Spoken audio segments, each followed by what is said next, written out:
Assalamualaikum warahmatullahi wabarakatuh. Waalaikumsalam warahmatullahi wabarakatuh. Berjumpa lagi dengan saya Teddy Hendrawan, calon guru penggerak angkatan 11 dari SMA Negeri 7 Cirebon, Provinsi Jawa Barat. Kali ini saya tidak sendiri, saya ditemani oleh Ibu Dika. Apa kabar Ibu Dika? Alhamdulillah sehat Bapak. Ya,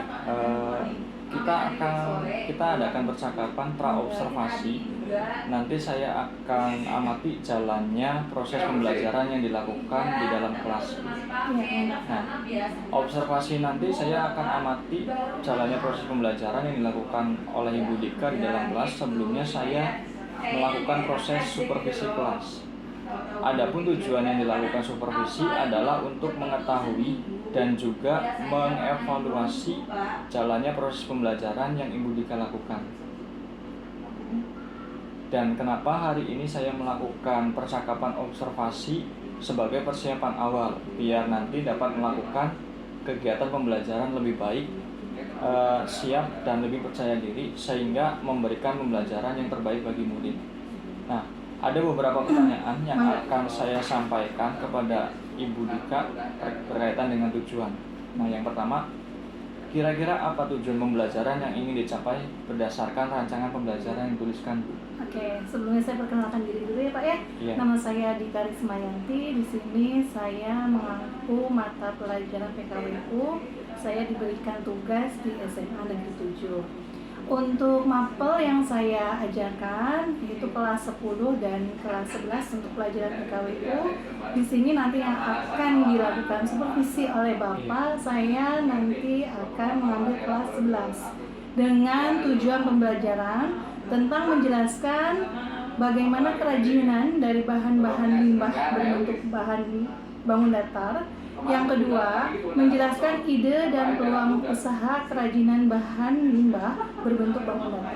Itu tujuan yang ingin saya sampaikan dan dijelaskan kepada siswa.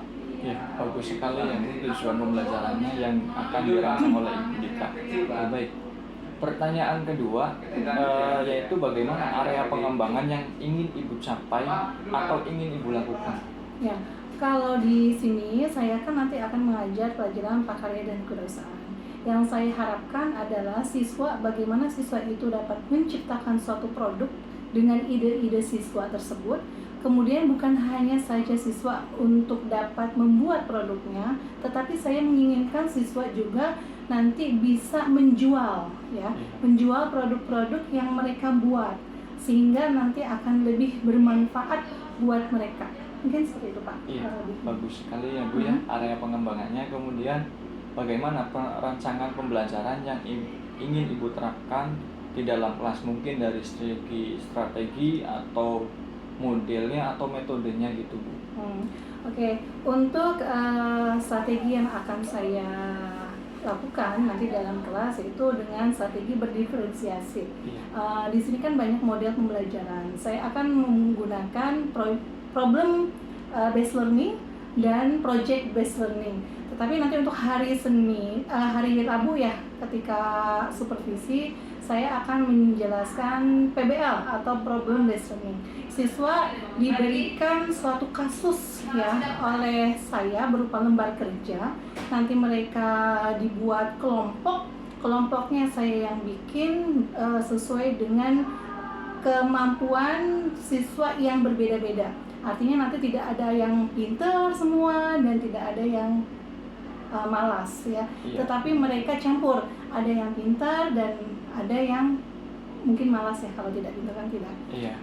Kemudian nanti mereka menjawab pertanyaan-pertanyaan yang akan saya berikan berupa LK dengan permasalahan yang ter-up to date.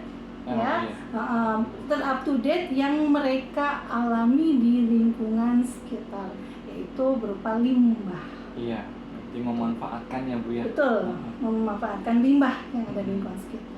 Nah, kemudian gini Bu, bagaimana media pembelajaran yang akan Ibu gunakan di dalam kelas? Kalau media sekarang kan sudah masuknya ke zaman 4.0 ya Pak ya. Jadi kita sudah menggunakan teknologi ya.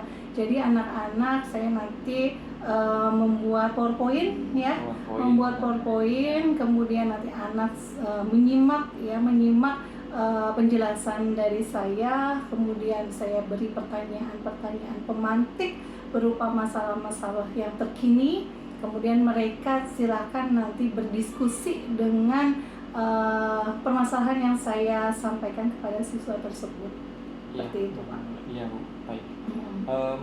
Media pembelajarannya cukup bagus ya, Bu, ya, artinya inovatif. Kenapa? Karena supaya anak-anak juga belajarnya nyaman ya, Bu, ya. Betul. Tujuannya itu. Nah, kemudian mohon maaf Ibu, untuk jadwal pelajaran PKWU di kelas 11 itu kira-kira kapan ya? Kalau saya nanti rencana akan mengambil kelas 11-6.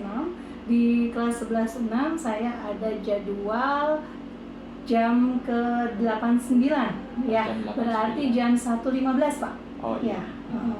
Jadi nanti saya akan memasuki ruangan kelas bersama dengan Ibu Dika ya. Mangga, Bapak. Jadi untuk supervisi untuk kedepannya lebih baik. Siap.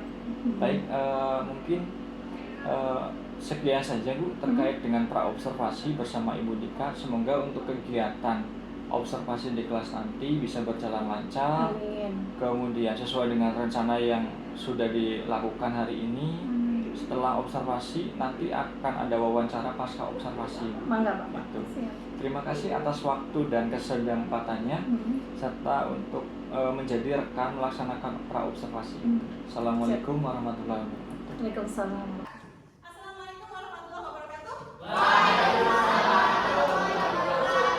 Selamat siang semuanya. Gimana kabarnya? Alhamdulillah baik. Oke. Ya, Ibu absen dulu. Atau hari ini saya nggak datang? Menika, terus siapa lagi? Terus udah. Oke, berarti Cantika dengan Nindi. Cantika sakit, Nindi izin. Ya. Nah, sekarang cuacanya lagi gak bersahabat. Kalian yang sehat-sehat, makan yang banyak, minum ya. Oke. Nah, sebelum dimulai, coba kita sebelum belajar berdiri semua. Yuk, berdiri. Ice breaking dulu. Nanti kita nyanyi Topi Saya Bundar dulu semua. Ya. Tahu lagunya? Tahu. Ya, Eza ingetnya Eza terus maaf Rizky. Oke, kamu nyanyi Topi Saya Bundar bisa gini. Topi sambil jalan ya. Topi saya bundar, bundar topi saya. Kalau tidak bundar, bukan topi saya.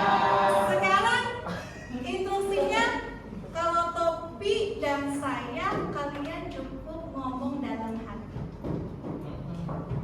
Bundar, gitu ya. Paham? Enggak boleh ngomong. Jadi diam dalam hati aja. Sunyi senyap, tak ada suara ya. Yuk, mulai 1, 2, 3. Bundar, bundar. Kalau tidak bundar, bukan. Ya, teman. Terima kasih, Cik. Berarti kalian fokus. Kalau sudah mulai fokus, nah sekarang sudah mulai siap belajar ya. Nah, belajarnya tentang ide dan peluang usaha kerajinan dari bahan limbah berbentuk bangun datang.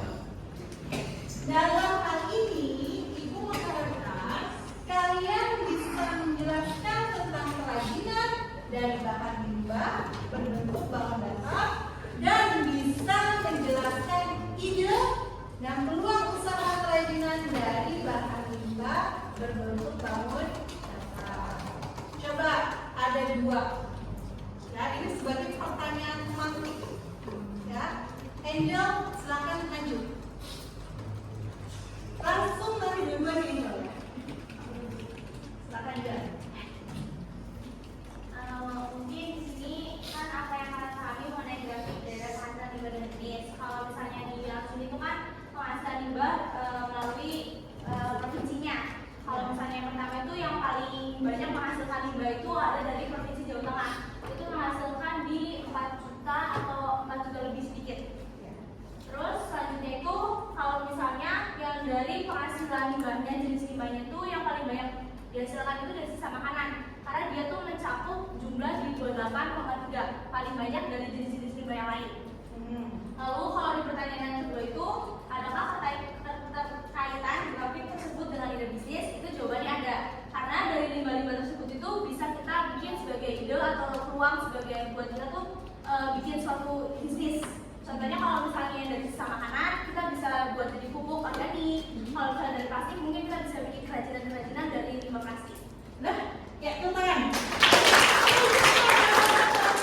Ki?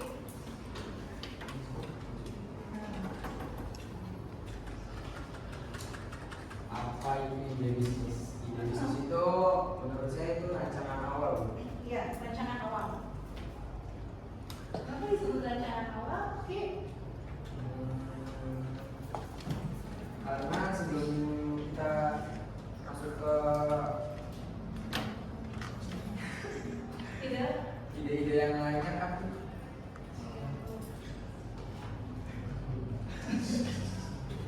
Karena ide bisnis merupakan langkah awal yang kreatif untuk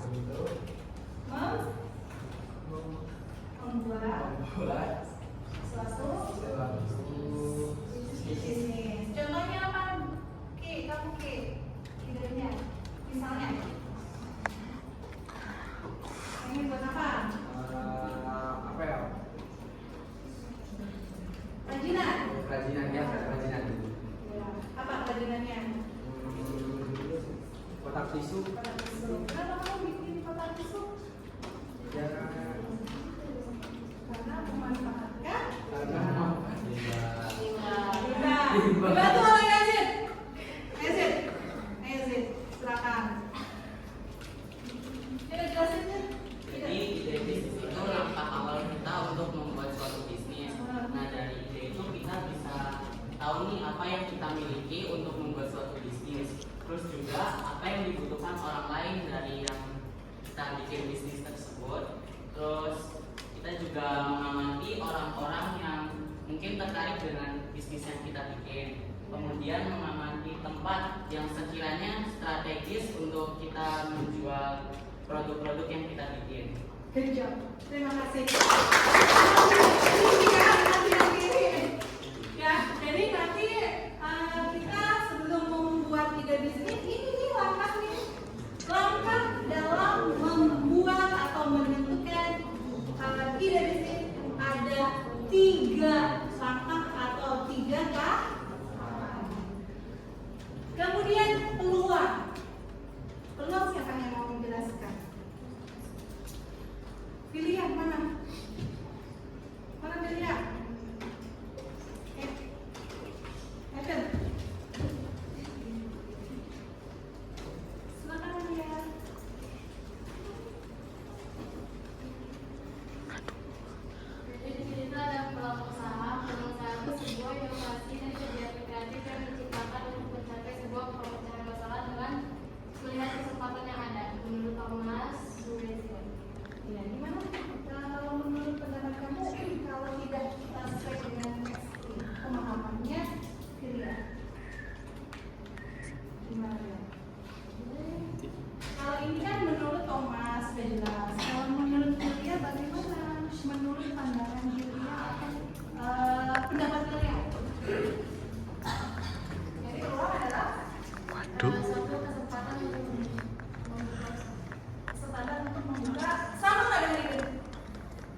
bisa jadi itu B3 ya.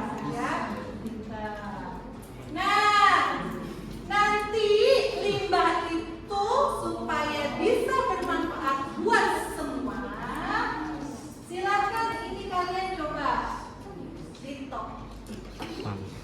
Kita berdiri dulu.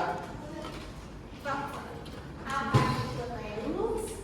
Apa itu reduce? Dan apa itu recycle? Jadi Contohnya, contohnya. reuse itu menggunakan ulang. Ah, Jadi misal kita kita beli tumbler, lalu kita digunakan lagi, menggunakan ulang lagi. Contohnya itu. Oke. Kalau reduce itu mengurangi sampah mengurangi yang dari kita beli, misal plastik yang mengurangi itu. Kalau recycle itu mendaur ulang, jadi kita bikin kerajinan dari sampah tersebut. Ya, menurut kalian, makasih gitu. Kita sudah melakukan ini belum di sekolah kita? Apakah semuanya atau sebagian? Semua tapi belum efektif. Karena untuk merubah gaya hidup seseorang itu butuh waktu dan butuh proses. Tetapi minimal sudah ada pengurangan, ya, sudah ada progres. Nah, terakhir nih kita akan diskusi tentang materi atas. Ya, nih ada lembar kerja. Kalian silakan nanti dengan teman berbalik aja ya. Berbalik aja. Tentukan produknya dari limbah tersebut. Kemudian analisis ide, peluang pasar atau peluang usaha, target pasar, dan analisis SWOT.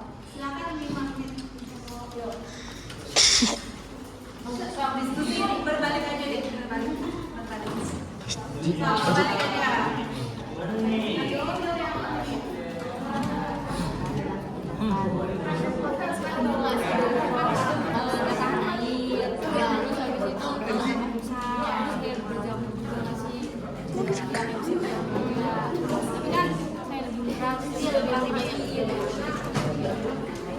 Sudah selesai diskusinya? Oke, ada kendala nggak? Tidak ada. Kalau tidak ada kendala, sekarang coba ibu pengen tahu hasil diskusi kalian, ya. Silakan nanti per kelompok presentasikan hasil diskusi yang sudah kalian diskusikan dengan teman sekelompoknya. Siapa yang mau sebelum ibu tunjuk? Siap? Angel, silakan. Kelompok Angel, maju ke depan. Perhatikan ya. Angel yang kedua target dan analisis ya. Ya, udah apa-apa. So, siapa yang ingin datang? Ya, siapa yang ingin datang? Pada datang ke sini nggak apa-apa. Silakan, silakan. Assalamualaikum warahmatullahi wabarakatuh. Jadi di sini kelompok kami akan menjelaskan diskusi kami untuk membuat produk kerajinan sebagai pasar. Dan perkenalkan, nama saya Muhammad Farah dari kami sebagai moderator. Perkenalkan, nama saya juga Desanya Kurniawan. Perkenalkan, nama saya Rizal Cipa. Perkenalkan, nama saya Maria Jarum. Baik, di sini kami akan Sudah selesai diskusinya? Oke, ada kendala nggak? Tidak ada. Kalau tidak ada kendala, sekarang coba ibu pengen tahu hasil diskusi kalian, ya. Silakan nanti per kelompok presentasikan hasil diskusi yang sudah kalian diskusikan dengan teman sekelompoknya. Siapa yang mau sebelum ibu tunjuk? Siap? Angel, silakan. Kelompok Angel, maju ke depan. Perhatikan ya. Angel yang kedua target dan analisis ya. Ya, udah apa-apa. So, siapa yang ingin datang? Ya, siapa yang ingin datang? Pada datang ke sini nggak apa-apa. Silakan, silakan.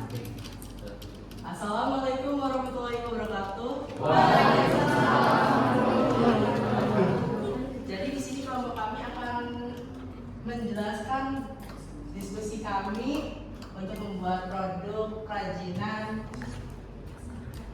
sebagai pasar. Ya. Dan perkenalkan, nama saya Muhammad Farel Rekaramis sebagai moderator. Perkenalkan, nama saya juga Devanya Kurniawan. Perkenalkan, nama saya Rizal Cipa. Perkenalkan, nama saya Maria Jarum. Baik, di sini kami akan menjawab pertanyaan nomor 1, yaitu rencanakan produk kerajinan dan memanfaatkan limbah yang ada di lingkungan sekitar kalian. Jadi kita itu akan buat perhiasan dari kerang. Alasannya kenapa? Karena kita kan tinggalnya di Cirebon. Cirebon itu tuh berada di pesisir pantai yang otomatis itu banyak limbah kerang. Ya, jadi kita ambil ide produknya itu perhiasan dari kerang karena itu kan di sini kan limbah yang di lingkungan sekitar. Kita kan tinggal di Cirebon. Karena Cirebon itu berada di pesisir pantai. Terus kita juga mengambil limbah yang sekiranya itu mencukupi. Contohnya yang tadi karena sudah di pesisir pantai, daerah pesisir pantai, jadi kita tuh bisa memanfaatkan limbah kerang tersebut. Terus juga supaya jadi tren dan berbeda dari yang lain. Kan kebanyakan perhiasan itu kan terbuat dari manik-manik atau enggak dari mutiara. Nah, kita itu meluncurkan suatu produk yang baru gitu tuh agar tertarik masyarakatnya itu kita menggunakan kerang. Selanjutnya ada analisis SWOT.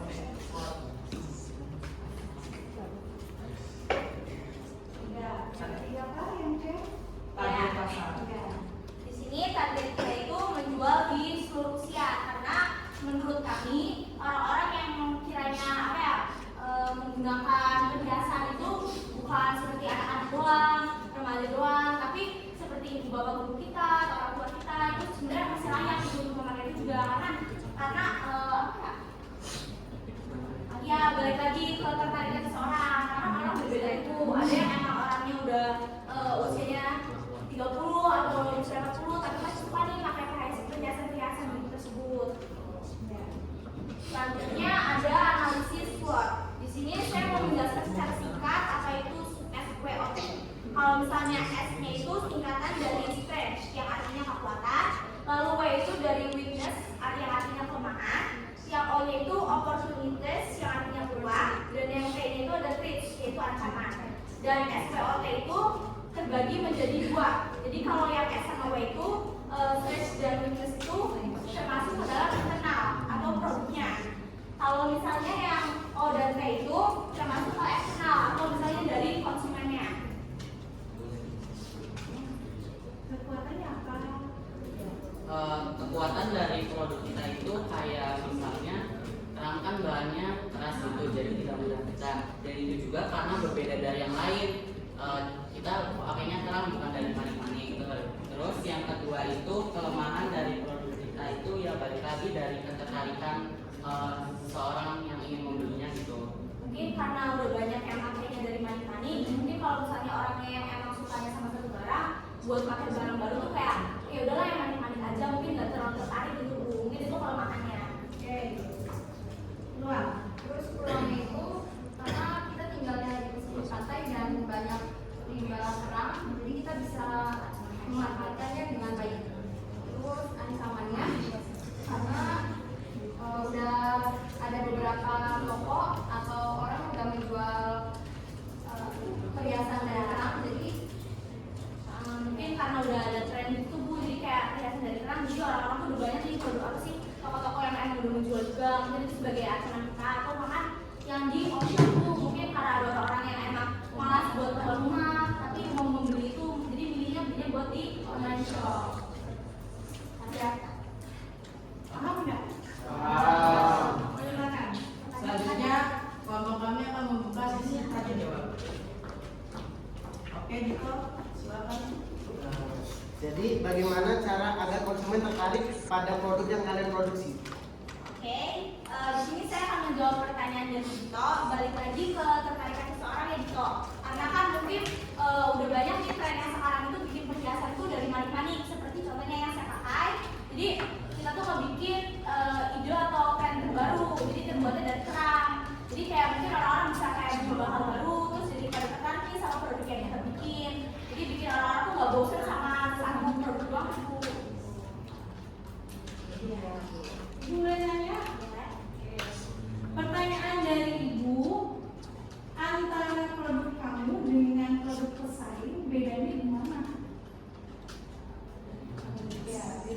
bedanya apa? Gitu.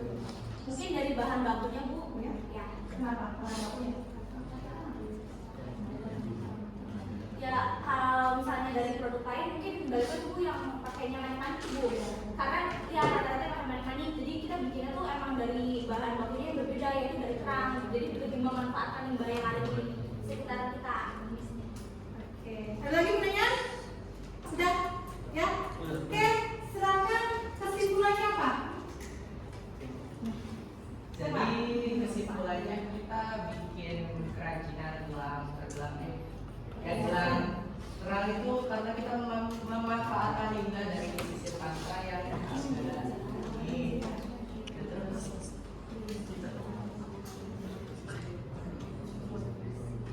Dibantu. Nah, mungkin secara kesimpulannya aja kita tuh kan ngejualnya kan produknya dari kerang atau dari bahan baku yang baru. Jadi kita memunculkan tren atau ide baru. Jadi orang-orang tuh balik lagi nggak tertarik sama produk yang kita bikin. Karena kita juga memanfaatkan limbah yang emang ada di lingkungan sekitar kita, yaitu di Cirebon. Karena Cirebon itu berada di pesisir pantai. Oke, sip, good job. Oke, sekian dari kelompok kami. Wassalamualaikum warahmatullahi wabarakatuh. Waalaikumsalam warahmatullahi wabarakatuh. Ya, tangan buat semuanya. Kemudian untuk diskusi hari ini, ya. Sekarang coba setelah Ibu jelaskan mulai dari ide, peluang usaha dari limbah rumah tangga, kira-kira yang sudah kalian dapatkan itu apa? Kesimpulan dari ide, peluang usaha, dan limbah. Alifia ya? Alifia, silakan Alifia. Sebisanya Alifia sok. Kesimpulannya apa dari materi yang Ibu sudah jelaskan?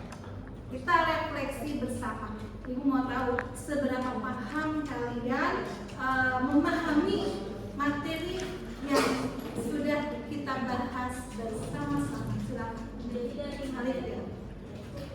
dari materi yang kita jelaskan, limbah-limbah di Indonesia itu lebih banyaknya tuh plastik dan sisa. Lalu di Jawa Barat juga mencapai peringkat keempat.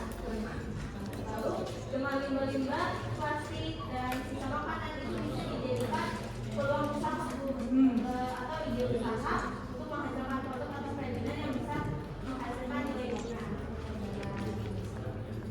Udah? Ya, oke. Terima kasih ya Alifia. Nah, tadi benar ya.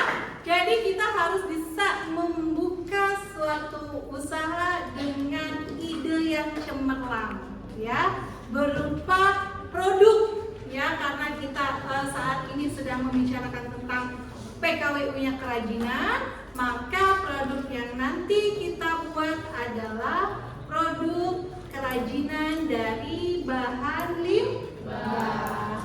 Oke, menurut kamu Angel, bagaimana pembelajaran hari ini?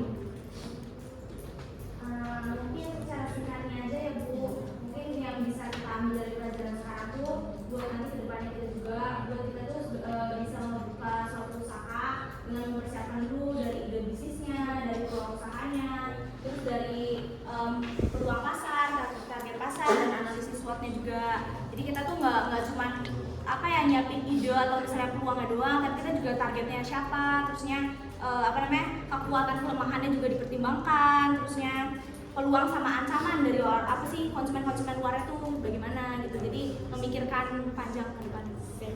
Nah, baik. Jadi menurut kamu belajar hari ini gimana? Kita bisa ambil manfaatnya dari ini, ya, materi ini. Minggu depan silahkan kalian, nanti kita sudah mulai praktek. Tadi kan kalian sudah analisis tuh yang 4 itu. Nanti kita praktek minggu depan, silakan dengan kelompok kalian Kira-kira apa yang harus dibawa alat dan bahan ketika praktek? Ya, dibawa. Dikerjakannya di sekolah, bukan di rumah secara berkelompok. Baik, terima kasih untuk pembelajaran hari ini ya. Mudah-mudahan kita bisa mengimplementasikan ide kita supaya kita juga sekolah bisa sambil berwirausaha. Ya, silakan dipimpin doa. Siapa yang mau doa?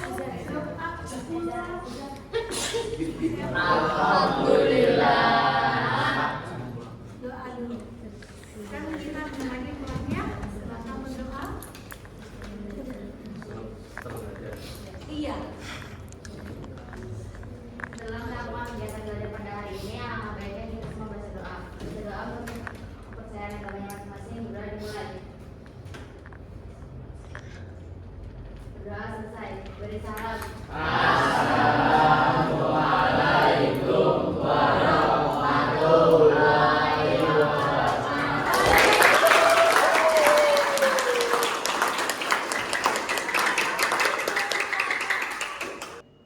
Assalamualaikum warahmatullahi wabarakatuh. Ya, berjumpa lagi dengan saya Teddy Hendrawan, CGP Angkatan 11, SMA Negeri 7 Kota Cirebon, Provinsi Jawa Barat. Saya di sini tidak sendiri, ya.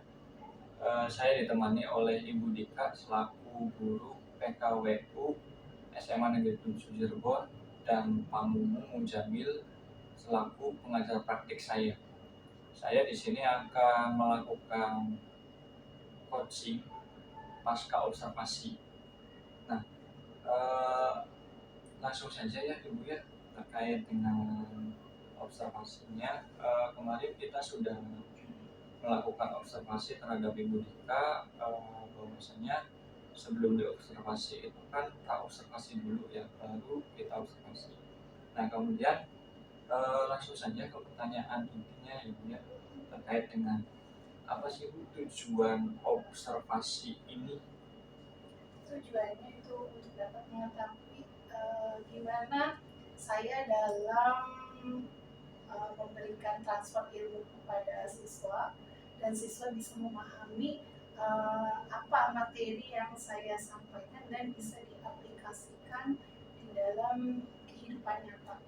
Karena kan di sini temanya adalah ide dan peluang usaha yang berkaitan dengan limbah rumah tangga. Jadi diharapkan ya siswa bisa memberikan atau membuat kerajinan-kerajinan yang berhubungan dengan rumah tersebut. Tujuannya bagus ya Bu ya. Nah kemudian apa sih yang ingin Ibu capai untuk melakukan refleksi ini? Yang saya ingin capai adalah siswa bisa berperan aktif ya di dalam kegiatan pembelajaran ketika pembelajaran saya. Jadi di sini siswa tidak ada yang diam. Salah satu ciri kelas itu bagus adalah bagaimana caranya siswa itu semua berperan aktif, tidak ada yang diam. Mereka saling mengemukakan pendapat antara kelompok satu dengan kelompok yang lain. Karena di sini kemarin saya itu menerapkan diskusi ya, diskusinya berkaitan dengan problem atau masalah yang berkaitan dengan limbah. Ya. Terutama limbah itu di sekolah kita yang terdekat dulu banyak sekali limbah yang dihasilkan, salah satunya adalah limbah plastik. Gimana caranya untuk bisa menjadikan sebagai peluang? Ya, bagaimana caranya mengatasi permasalahan tersebut sehingga selain siswa berperan aktif dalam menjaga lingkungan sekitar, terutama kita sekarang ada zero waste ya, dan siswa juga bisa dari permasalahan itu menjadikan peluang usaha yang nanti bisa jadi menjadi uang buat mereka. Iya, betul. Nah kemudian ini Bu, terkait dengan tujuannya, maka kita masuk tahap selanjutnya yaitu bagaimana sih perasaan Ibu setelah observasi? Perasaan saya berarti ketika pembelajaran ya Pak ya. Ya, setelah melakukan observasi. Mereka tertarik ya dengan yang saya sampaikan, tertarik di sini, tertarik dengan mereka antusias sekali terhadap pembelajaran yang saya sampaikan kepada mereka, dan mereka pun bisa berpikir secara kritis ya. Saya beri problem, mereka pun bisa menjawab problem yang saya buat mereka, terutama dengan kondisi saat ini. Ya. Tadi kan Ibu menyebutkan bahwasanya anak-anak itu senang ya Bu ya. Artinya apa yang membuat mereka senang sebetulnya? Mereka senang karena di sini jadi bukan sebagai teacher center ya Pak ya. Iya. Jadi mereka diberikan keleluasaan ya, diberikan keleluasaan yang seluas-luasnya kepada mereka untuk berargumen. Ya, selain itu juga kan supaya bisa menarik perhatian siswa juga, sebelum mengajar, sebelum memulai pelajaran, saya juga memberikan ice breaking dulu ke anak supaya fokus anak tersebut, dan mereka itu diberikan suatu problem ya, berupa grafik. Waktu itu saya grafik tentang permasalahan limbah. Kemudian mereka kan, oh ini tuh bagaimana ya dengan grafik itu, kira-kira mereka itu bisa menjawab dari pertanyaan dari berupa permasalahan di grafik tersebut. Kemudian juga mereka juga tertarik gitu. Tertariknya nanti setelah pembelajaran ini ke depannya mereka akan membuat produk gitu tuh. Iya, ada yang dihasilkan, maka di situ juga mereka kapan untuk bikin produknya, sudah tidak sabar gitu tuh. Karena kalau belajar mendengarkan guru aja mungkin mereka jenuh gitu. Tapi kalau buat-buatan mereka happy gitu. Waktu 2 jam pun masih kurang. Iya. Gitu. Nah, kemudian ini apakah pembelajaran itu berjalan sesuai dengan area pengembangan yang sudah Ibu sampaikan pada saat praobservasi? Sudah, karena kan di sini saya diferensiasi, saya menggunakan berbagai macam metode pembelajaran. Salah satunya adalah problem based learning. Nanti setelah problem based learning, pertemuan berikutnya baru project based learning. Menurut saya itu sudah sesuai dengan apa yang saya terapkan, saya yang buat di modul tersebut, itu sudah saya laksanakan semua. Dari proses pembelajaran yang tadi disebutkan, kira-kira bagian mana yang baik dan mengapa gitu? Yang baik ya Pak? Iya, yang baiknya. Yang baiknya sebenarnya yang baik itu harusnya yang bilang orang lain ya. Kalau menurut saya yang baik semua ya. Yang baiknya itu ya mereka interest ya dalam pembelajaran ini. Cuma ya memang supaya gimana caranya untuk anak tuh tertarik dengan pembelajaran kita juga mikir dulu ya. Mau apa ya kita tuh ngajar supaya anak fokus kepada kita gitu terhadap pembelajaran kita. Nah itu yang menjadi nanti anak tuh bisa menarik apa yang akan kita beri, apa yang kita akan transfer ke anak. Dan menariknya adalah mereka saling kalau bahasa kita TikTok tuh antara guru dengan siswa atau siswa dengan siswa, mereka sama-sama ngomong gitu tuh. Jadi kelas tuh ramenya bukan rame anak ngobrol, tetapi kelas itu ramenya karena ada diskusi. Iya. Jadi ada hal yang baik. Nah kemudian gini Bu, apa yang perlu diperbaiki dalam proses pembelajaran itu menurut Ibu?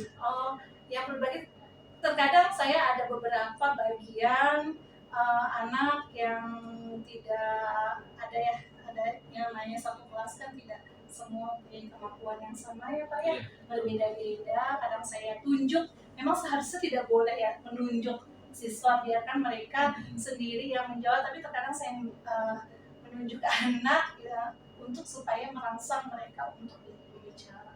Itu sih kendalanya paling Pak, supaya mereka semua bisa.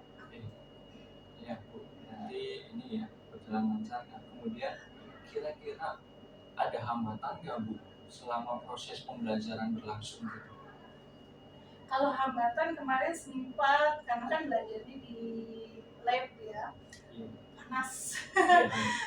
Kelasnya itu agak panas, jadi anak AC-nya juga kurang kondusif ya, maksudnya kurang dingin karena siswanya juga banyak. Jadi mungkin awal-awal ketika pembelajaran anak benar-benar butuh dikondisikan supaya benar-benar siap. Makanya saya supaya anak biar siap adalah membuat SBG dulu. Itu sih paling Pak. Nah, cara mengatasi hambatan tersebut itu bagaimana? Ya sebenarnya kalau bicara sarana prasarana kan kita kembali lagi kepada sekolah ya. Tapi bagaimana caranya lah supaya kita walaupun dengan sarana prasarana sekolah yang ada kita manfaatkan, dan ya tadi gimana sih caranya guru itu mempunyai teknik ya atau metode supaya ya bisa rangsang anak ya untuk aktif dalam belajar. Nah, kira-kira Bu, ada kekuatan nggak selama proses pembelajaran gitu? Kekuatan di mana? Dalam artian motivasi siswanya ada nggak kira-kira? Kalau anak harus dimotivasi apa ya? Dimotivasi di sebelum belajar, juga dimotivasi gimana sudah siap belum belajar, karena kan memang waktu saat itu kendalanya, salah satu kendalanya adalah jam terakhir ya, jam terakhir anak udah ngantuk, udah gerah, jadi ya gimana ya caranya ya supaya mengkondisikan anaknya kita happy dulu sebelum belajar itu Pak. Nah, kemudian cara memanfaatkan kekuatan itu dengan cara apa kira-kira menurut Bu Dika? Supaya anak itu lebih termotivasi lagi.